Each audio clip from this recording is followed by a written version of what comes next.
नमस्ते बिहार, मैं हूं आपके साथ विभा उपाध्याय और इस वक्त बड़ी खबर बांका से, जहां कटोरिया के पूर्व विधायक भोला यादव के बेटे को अपराधियों ने गोली मार दी है। पप्पू यादव को कमर में गोली लगी है और गंभीर हालत में पप्पू यादव को भागलपुर रेफर किया गया है। घटना बौंसा थाना क्षेत्र के महुआवरण के पास की बताई जा रही है। पूर्व विधायक ने पंचायत चुनाव में अदावत को लेकर गोली मारने की आशंका जाहिर की।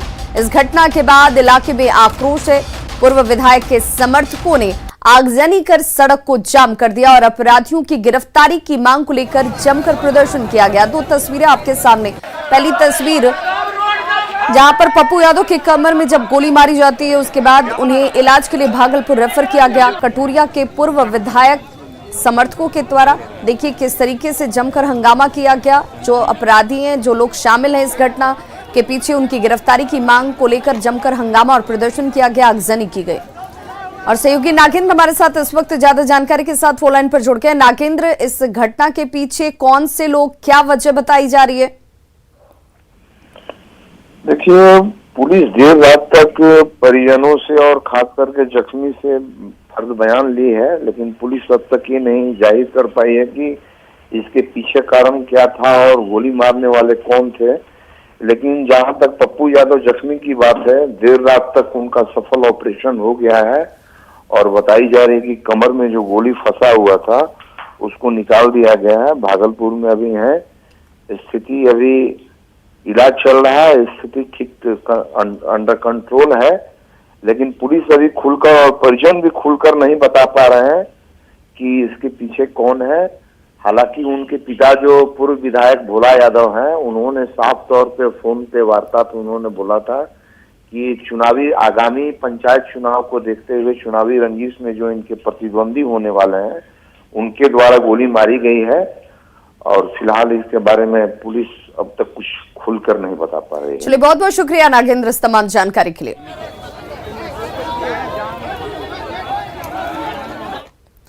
और मुख्यमंत्री नीतीश कुमार दिल्ली से पटना लौट आए हैं। पटना पहुंचने के बाद सीएम नीतीश कुमार ने राष्ट्रीय अध्यक्ष के चयन, उपेंद्र कुशवाहा के पीएम मटेरियल के बयान, चौटाला से मुलाकात और जातीय जनगणना सब पर खुलकर बातचीत की।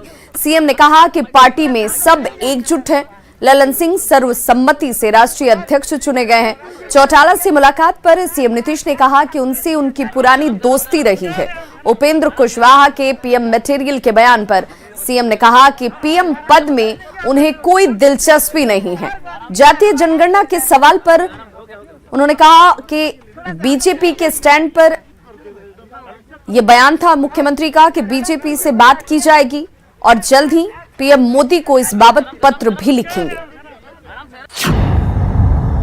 तो अपने पार्टी में हम लोगों के यहाँ देखिए कोई किसी प्रकार का मतभेद नहीं, एकजुट। अब ललन जी का आप सब जानते हैं कि बहुत जमाने से, जब से ये पार्टी है तब से उनका रिश्ता है, तो उनके बारे में तय किया गया। तो ये अच्छा ये सब बात नहीं जानते हम, क्या के लिए रहेंगे। लेकिन एक बात जो बोल रहे हो सब नहीं, ऐसी बात नहीं। ऐसे कल मीटिंग में थे ही, और मीटिंग में सब लोग बोले हैं एकजुट से सब। उन्होंने कहा कि जेडीयू को वो एक नंबर पार्टी हम लोग बनाएंगे। हाँ, और आने वाले समय में हमारे नेता पीएम मटेरियल है। अरे वो चलिए ना, वो अलग चीज है, वो बोल रहे हैं, लेकिन हम लोगों की इन सब चीजों में कोई दिलचस्पी नहीं है। तो आप जानते ही हैं, पुराना रिश्ता है हम लोगों का। वो जब अब बाहर आ चुके हैं तो उनके बारे में मालूम हुआ तो बातचीत हुई। और जातिगत जनगणना के बारे में तो आप जानते हैं कि हम लोगों के पार्टी ने भी कल राष्ट्रीय स्तर पर रिजोल्यूशन लिया है कि जातिगत जनगणना होनी चाहिए, और इस राय के पहले से ही लोग हैं। और बिहार में तो आप जानते ही हैं कि सर्वसम्मति से 2 बार पारित हुआ है। यहाँ विधानसभा विधान परिषद दोनों में पारित हुआ, 19 में, 20 में विधानसभा में पारित हुआ, भेजा गया केंद्र में भी। तो हम लोगों की जो राय है वो तो सब लोगों को मालूम है। जो बातचीत है कल हम लोग इस पर और बात करके आपस में सब लोगों का, और उसके बाद हम लोग इसके बारे में एक जरूर पत्र लिखेंगे और पत्र लिख करके समय मांगेंगे। और कौन कौन लोग जाएंगे विभिन्न पार्टियों से उनका भी कल सब लोगों का नाम लेकर के हम लोग पत्र भेजेंगे और बात भी करना चाहेंगे। सभी जाति, सभी प्रकार के लोग हैं। ऐसा मत समझिए, हर तरह के लोग हम लोगों की पार्टी में हैं, इसलिए ये बात मत सोचिए कुछ उसके बारे में। पंचायती राज मंत्री सम्राट चौधरी ने कहा कि गठबंधन की सरकार में काम करना ज्यादा मुश्किल है। उन्होंने ये भी कहा कि जब नेतृत्व अपना नहीं होता है तो कई बातें नजरअंदाज करनी पड़ती हैं। वहीं नेतृत्व अपना होने पर स्वतंत्र तरीके से फैसला लिया जा सकता है। सम्राट चौधरी ने औरंगाबाद में बीजेपी जनता युवा मोर्चा के कार्यक्रम में ये तमाम बातें कही। नेतृत्व जब आपका होता है तो आपके लिए बहुत आसान हो जाता है, लेकिन हम लोगों के लिए बहुत चैलेंजिंग है। बिहार में काम करना, बिहार की सरकार के साथ काम करना, क्योंकि 2 नहीं 4 विचारधारा एक साथ लौटा, जेडीयू के साथ या हम पार्टी या वीआईपी के साथ, सभी 4 तरह की पार्टियों के गठबंधन की सरकार चल रही। ऐसे परिस्थिति में बहुत से चीजों को सहना भी पड़ता है।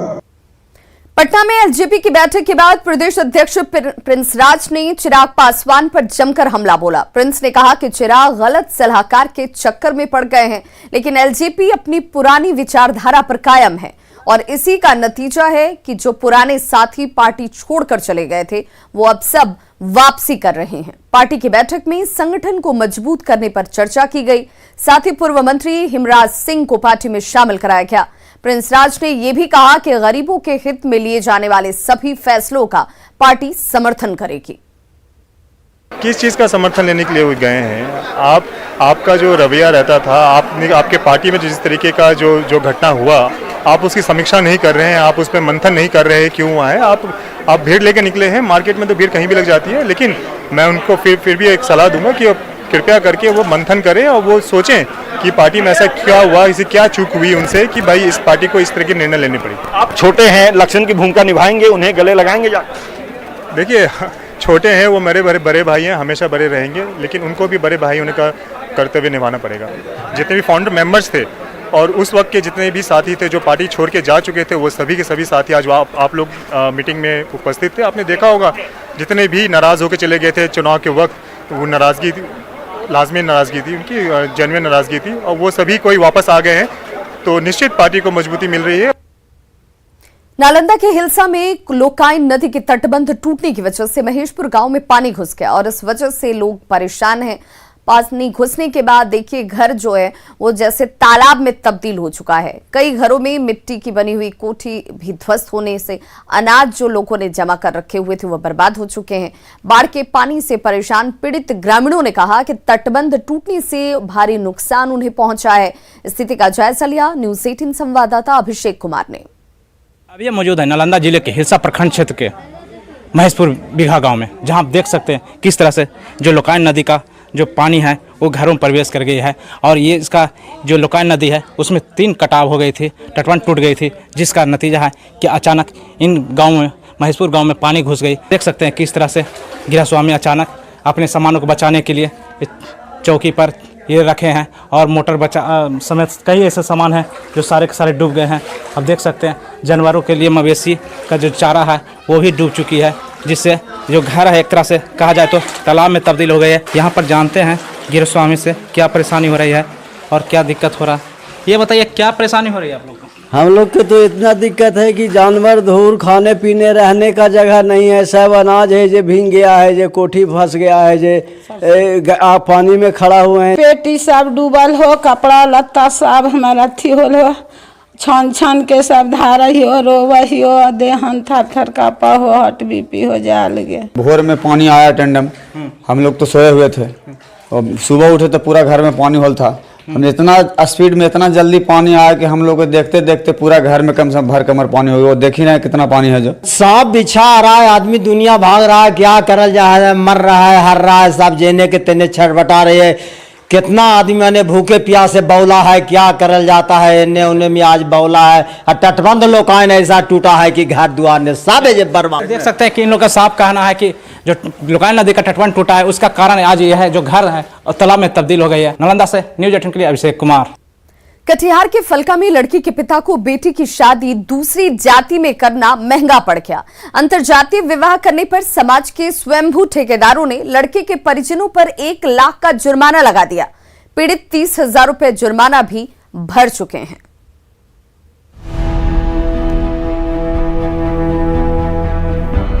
इस लड़की का कोई गुनाह नहीं है। इसके परिजनों ने इसकी शादी दूसरे जाति के लड़के से करा दी है। समाज के ठेकेदारों को ये बात नागवार गुजर रही है और इस पर 1 लाख का जुर्माना लगा दिया है। क्या धमका रहा है? भगा देंगे गाँव से? हाँ, गाँव से। कितना रुपया वो ले लिया वो लोग तब छोड़ा?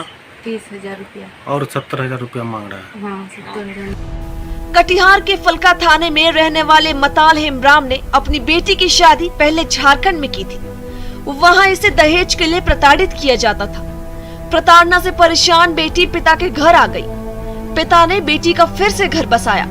लड़के वालों की रजामंदी से दूसरी जाति में बेटी की शादी करा दी। समाज के ठेकेदारों ने पहले तो इनकी पिटाई कर दी और फिर 1 लाख का जुर्माना भी लगा दिया। गरीब परिवार अब तक 30,000 का जुर्माना भर चुका है। वही मामला है कि रेम जो गया लोहार के साथ में, तो वही में हमको पंचायती किया। पंचायत में ले जा करके हमको हाथ गोड़ बांध दिया। बंधा तो हम किसी तरह छूटने के लिए तुरंत ये कि उपाय करके 30,000 रुपया दे दिए। 30,000 जुर्माना भरने के बाद इस परिवार के पास कुछ नहीं बचा है, लेकिन गांव के दबंगों ने इन्हें रोज परेशान करना शुरू कर दिया है। हार थक कर इस पीड़ित परिवार ने पुलिस से इसकी शिकायत की है। जिनकी शादी लगभग 1 साल पूर्व ही वो एक लोहार जाति से हुई थी, जो चूँकि लोग शेड्यूल ट्राइब से हैं, तो अंतर्जातीय विवाह हुआ। इसको लेकर के गांव में पंचायती हुई और पंचायती इनके साथ मारपीट भी किया गया है और इनको जुर्माना की राशि भी इन पर लगाया गया। जाति का बंधन टूटे, इसके लिए सरकार अंतर्जातीय विवाह को बढ़ावा दे रही है। अंतर्जातीय विवाह करने वालों को संरक्षण देने से लेकर प्रोत्साहन देने का काम हो रहा है, लेकिन समाज के ठेकेदार अपनी हरकतों से कहां मानने वाले हैं। अब देखने वाली बात यह है कि पुलिस कब इस परिवार को इंसाफ दिला पाती है। सुब्रत गुहा, कटिहार, न्यूज़ 18। समस्तीपुर में जमीन विवाद में खूनी झड़प हुई, जहां पर इस दौरान कई राउंड फायरिंग की गई है। मारपीट में 12 से ज्यादा लोग जख्मी हो गए। घटना विभूतिपुर के रुपौली बुजुर्ग गांव की है, जहां पर दबंगों ने एक घर में घुसकर तोड़फोड़ की और इसके बाद गांव के लोगों ने दबंगों की गाड़ी में आग लगा दी। तस्वीरें आपके सामने हैं, जहां पर बताया जा रहा है कि रामप्रीत सिंह ने अपने लोगों के साथ राम रतन दास के घर पर हमला कर दिया था और घर के बाहर निकालकर उनकी पिटाई की गई। दहशत फैलाने के लिए यहां पर फायरिंग करते हुए ये लोग फरार हो जाते हैं और इसी दौरान एक लड़की के पैर में गोली लग गई। दबंगों के हमले से ग्रामीण इस कदर नाराज हुए कि उन्होंने एक कार और बाइक को आग के हवाले कर दिया। साथ ही हमलावरों में से एक को पकड़ लिया गया और उसे जिंदा जलाने की कोशिश की गई। जख्मी लोगों का इलाज इस वक्त सदर अस्पताल में जारी है। इस घटना के बाद से गांव में दहशत का माहौल है। घर लूट लिया सर और बंदूक से गोली मार दिया। कौन मारा? रामकृष्ण का बेटा। क्या नाम है उसका? नाम नहीं जानते, उतना नाम नहीं ध्यान है। किसको गोली मारा? हमको लगा पेड़ में। रिपीट बउआ घर अथी जमीन लगा बिहार सरकार बस देना है, उजाड़ पुजाड़ करा है। कहता है भागिए छोड़िए, कहाँ जाएंगे गरीब लोग, हमको बस से कहा जो हम केन हो जाएंगे।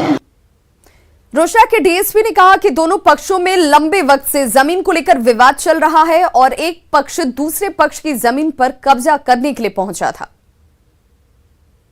क्योंकि दोनों पक्षों के बीच एक राम है कोई और एक महतो है, इन्हीं के बीच जमीन का विवाद चल रहा था। तो उसी में दोनों तरफ से मारपीट हुआ है, जिसमें एक पक्ष के लोग गए थे वहाँ पे जमीन पे कब्जा करने। तो इसमें दोनों तरफ से जैसे ही आवेदन आता है तो हम लोग को उस पर विधि सम्मत कार्रवाई करेंगे। जहानाबाद के दरगाह पुल के निकट दरगाह नदी की तेज धार में बह रहे एक युवक को जिला प्रशासन ने रेस्क्यू कर बचा लिया। स्थानीय लोगों ने बताया कि नहाने के दौरान युवक तेज नदी की धार में बहकर एक पेड़ पर फंस गया। सूचना मिलते ही एसडीएम के नेतृत्व में पहुंची जिला प्रशासन की टीम ने 3 घंटे तक रेस्क्यू कर पेड़ पर फंसे युवक को सकुशल निकाला है और इस दौरान रेस्क्यू अभियान को देखने के लिए यहां पर बड़ी संख्या में आसपास के लोग इकट्ठा हो गए। एसडीएम ने बताया कि इस रेस्क्यू अभियान में फायर सेफ्टी ऑफिसर ने बहादुरी का परिचय देते हुए नदी की तेज धारा और अंधेरा होने के बावजूद पेड़ पर फंसे इस युवक को बचाया। लगभग 8:30 बजे एक फोन कॉल आया कि अलगना पुल के आसपास पानी में गिर के एक व्यक्ति पेड़ में अटका था। अरविंद मांझी नाम था उसका। सूचना मिलने के बाद स्थानीय जनता भी यहाँ पे काफ़ी लोग थे। हमारा जिला प्रशासन एक्टिव होने के बाद फायर ऑफिसर के तरफ से यहाँ पे सुबोध और विकास भी आए थे। हमारे एसडीपीओ साहब, काको थाना, सीओ जानावद और अन्य अधिकारी लोग भी यहाँ पे थे। आने के बाद देखा गया कि क्या सिचुएशन में इसको मदद कर सकते हैं हम, और रस्सी के मदद से सुबोध और विकास ने काफ़ी बहादुरी दिखाते हुए वो पानी में तैरते हुए गए और उसकी जान बचा के उसको यहाँ पे वापस लाए और उसको उसके परिवार को दे दिया गया। नवादा जहरीली शराब कांड के फरार आरोपियों की संपत्ति कुर्क की गई है। जी हां, कोर्ट के आदेश पर फरार 3 आरोपियों के घर इश्तेहार चिपकाया गया और ढोल नगाड़े बजाकर कुर्की की प्रक्रिया को शुरू किया गया। ढोल नगाड़ों का ये नजारा किसी मनोरंजन कार्यक्रम का नहीं बल्कि पुलिस की कार्रवाई का हिस्सा है। देखिए कैसे वर्दीधारी आरोपियों के घर से एक एक करके सामान जब्त कर रहे हैं। नवादा की सड़कों पर पुलिस का मेला लगा हुआ है, जहां जहरीली शराब बेचने के मामले में फरार आरोपियों के घरों पर कुर्की जब्ती की कार्रवाई की जा रही है। जो पकड़े नहीं जा सके हैं, कौन कर रहे हैं, तो माननीय न्यायालय के आदेश से निकाला गया था इश्तेहार कुर्की। उसको तामला करने के लिए हम आए हुए हैं। विधिवत कुर्की जब्त किया जा रहा, ढोल बाजा बजवाया गया, 2 साक्ष्यों के समक्ष इश्तेहार चिपकाया गया। कोर्ट के आदेश के बाद फरार आरोपियों की संपत्ति नियम कानून के तहत कुर्क की जा रही है। घरों में रखे सामान को बाहर निकालकर जब लिस्ट बनाई जाने लगी तो ग्रामीणों की भीड़ उमड़ पड़ी। जहरीली शराब में वो उनको फरार वांटेड है, उसका कुर्की हो रहा है, फरार। तो क्या हो रहा है? कुर्की हो रही है। इस साल अप्रैल में जहरीली शराब पीने से 15 लोगों की मौत हुई थी। इस मामले में अब तक 18 लोगों की गिरफ्तारी हुई है, जहां कुछ फरार भी हैं। लंबे समय बाद भी सरेंडर नहीं करने पर फरार आरोपियों के घर की कुर्की की गई। न्यूज़ 18 के लिए नवादा से अनिल विशाल की रिपोर्ट। मधेपुरा के JKTMCH में छात्रों ने जमकर हंगामा किया। छात्र बिजली, पानी और बुनियादी सुविधाओं की मांग कर रहे हैं। प्रदर्शन के दौरान स्थानीय लोगों से छात्रों की झड़प भी हुई। छात्रों के हंगामे की वजह से कुछ देर तक इमरजेंसी में सेवा बाधित हो जाती है। छात्रों का ये कहना था कि उन्हें हॉस्टल में किसी तरह की सुविधा नहीं मिल रही। यहाँ न तो पीने का पानी मिलता है और न ही बिजली। मेस में मिलने वाले खाने को भी छात्रों ने बेहद घटिया बताया। करीब 75 लड़का है, 25 गो लड़की है, ठीक ना? तो उसमें से 75 लड़का में से सिर्फ एगो वाटर प्यूरिफायर, वो भी खराब है। ना ही पानी का हम लोग का सोल्यूशन है। 4 दिन से बिजली कटी हुई है, जनरेटर होते हुए नहीं चल रहा है, जनरेटर होते हुए भी नहीं चल रहा है, ठीक ना? और इतनी गर्मी में हम लोग को ना कोई सुविधा कुछ नहीं मिल रहा है। और खाना का, मेस का खाना एकदम घटिया है, पूरा का पूरा खाना हम लोग को सही नहीं मिल रहा है। जमुई में बालू माफिया के खिलाफ बड़ी कार्रवाई की गई है। मझवे गांव में प्रशासन ने बालू के अवैध स्टॉक को जब्त किया है। डीएम और एसपी ने खुद मौके पर पहुंचकर कार्रवाई की। जब्त बालू की कीमत लाखों में बताई जा रही है। डीएम ने बताया कि जिनकी जमीन पर बालू स्टॉक किया गया है उनके खिलाफ भी एफआईआर दर्ज कराई गई है। अवैध बालू को लेकर जमुई जिला प्रशासन की एक बड़ी कार्रवाई हुई है। देख सकते हैं नगर थाना क्षेत्र का मझवे गांव है और मझवे गांव में ऐसे कई स्टॉक पाए गए हैं, मिले हैं, जहां पर बालू रखा गया है। यह अवैध स्टॉक है जिसका कोई सरकारी कागजात नहीं है, सरकारी चीज़ नहीं है, लेकिन बालू माफिया के द्वारा यह स्टॉक यहां पर रखा गया है। देख सकते हैं खुद डीएम और एसपी तमाम अधिकारियों के साथ यहां पर मौके पर पहुंचे हैं। और सबसे खास बात है कि यहां पर नोटिस भी चिपकाया जा रहा है इस बात को लेकर कि जिसके ज़मीन पर ये बालू के अवैध स्टॉक मिले हैं उन पर कार्रवाई होगी, ऐसा बताया गया है। अवैध बालू है उसको जब्त किया जा रहा है। जिन भी भूस्वामियों के भूखंडों पर ये बालू स्टोरेज किया गया है उनके विरुद्ध प्राथमिकी दर्ज की जा रही है और साथ में ये कार्रवाई लगातार जारी रहेगी। सीधे तौर पर कहना है कि बालू माफिया चेत जाए, सचेत हो जाए और इस गोरख धंधा को छोड़ दें और यह बड़ी कार्रवाई मानी जा रही है जमुई जिले में। केसी कुंदन, न्यूज़ 18 जमुई। क्या सैनिटाइजर हानिकारक है? क्या टीके आपके डीएनए को संशोधित करते हैं? क्या टीकाकरण आपको कोविड-19 से संक्रमित कर सकता है? क्या ये कुछ सवाल आपके मन में भी हैं? खैर, अब एक जगह है जहां आपके सभी प्रश्नों के उत्तर दिए जा सकते हैं और ये सब कुछ आपके फोन पर। नेटवर्क 18 और फेडरल बैंक के राष्ट्रव्यापी वैक्सीन जागरूकता अभियान के तहत कोविड-19 के खिलाफ Sanjeevani a shot of life Sanjeevani WhatsApp helpline शुरू की गई है। आपको बस 7977773753 नंबर पर व्हाट्सएप करना है और आपको तुरंत अपने उत्तर प्राप्त होंगे। जानकारी जिससे जांच और क्रॉस चेक किया गया है। तो आगे बढ़ें, कोविड-19 पर अपने प्रश्नों को व्हाट्सएप करें और अपनी जरूरत की सभी जानकारी प्राप्त करें। संख्या है 7977773753।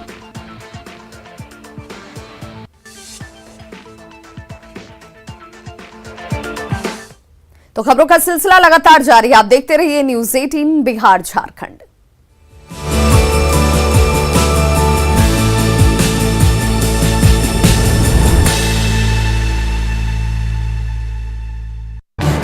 इस न्यूज़